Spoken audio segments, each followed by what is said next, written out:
Hello students, we'll see one more tutorial question in this video. Read the question. Question number 2. An FM signal is given by S of t is equal to 10 cos 2 pi into 10 to the power of 6t plus 8 sin 4 pi into 10 to the power of 3t. What are the things you have to find out?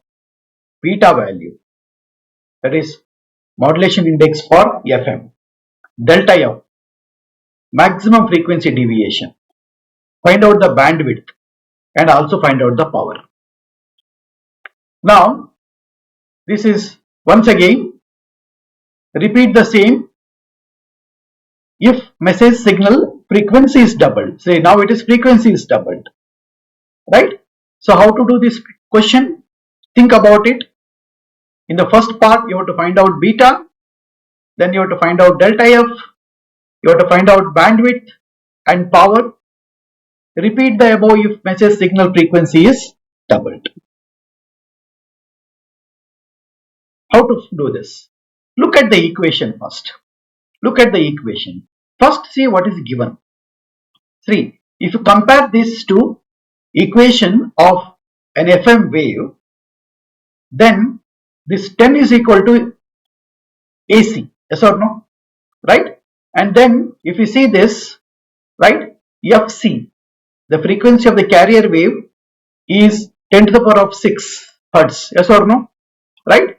So omega CT, that is equal to 2 pi FC. FC is 10 to the power of 6. And this is beta, right? Beta is 8, right?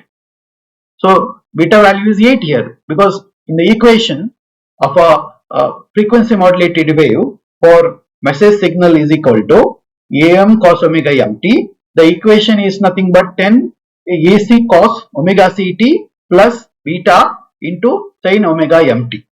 You know about it.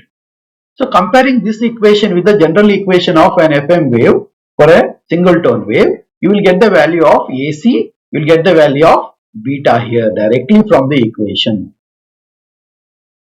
Right? Okay. So let us see how this can be done. The solution is given here. You see here, beta value is going to be 8. Okay, here you have the beta value is going to be 8 here. Right? Okay. And you got the beta value, right? AC is 10, right? FC is equal to 100,000 kilohertz, you know,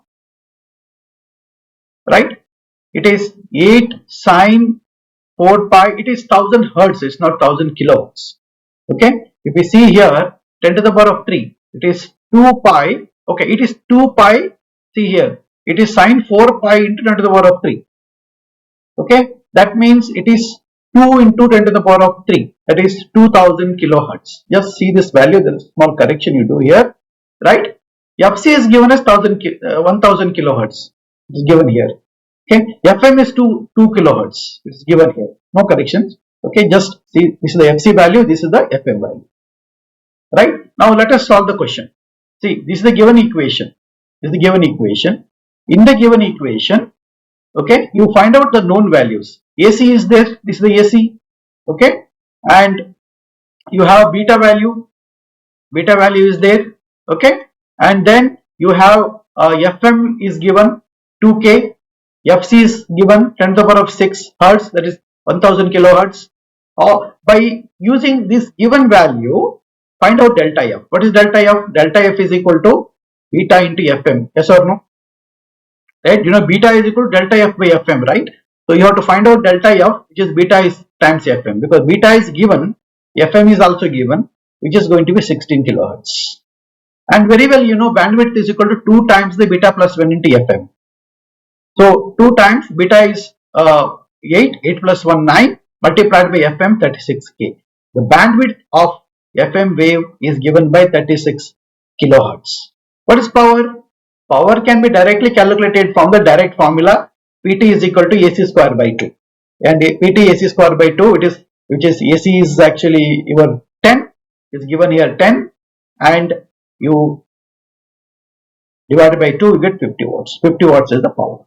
Okay, the first part of the question is solved. Now see here, now see what is going to happen, right? If you make this FM double, that is 4K, right? Double FM means it is 4K. So your new FM is 4K, right? Now see your delta F will not change, right? Because delta F doesn't depend on, okay, your FM. So delta F is doesn't depend on FM. That's why delta F will not change, no change. Beta will definitely change. Why? Because beta is equal to delta F by FM. So beta will actually reduce by 4. Bandwidth definitely change, because beta changes, bandwidth will definitely change here. Similarly, but power will not change, right? The power will not change. Right? Power is equal to 50. So this is the solution for this particular question. Right? Solve this question yourself. It's very easy. Just using this formula, you can solve this question. You can expect similar type of questions in your examinations.